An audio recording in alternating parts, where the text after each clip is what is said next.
So during dramatic play, children assign roles and follow shared rules. Alin po sa mga sumusunod ang tinutukoy natin sa situation? Is it letter A, parallel, letter B, associative, letter C, cooperative, or letter D, onlooker play? Okay, we have assigned roles, meron tayong shared rules. Meron pong iba't ibang levels or stages ng play according kay Mildred Parton. Sinabing onlooker play, from the word itself, look.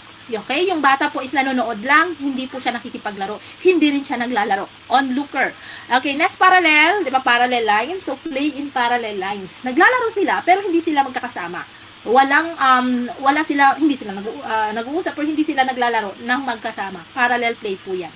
Ang associative play naman po, naglalaro sila ng magkasama, pero hindi po sila, wala po silang common goal, wala po silang shared roles. Okay, that is associative.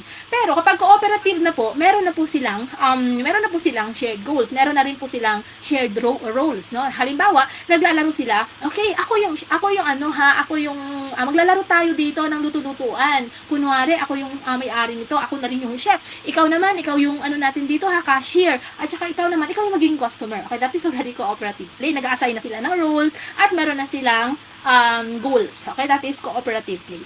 Okay, so again, keyword, assign roles and shared rules, cooperative play.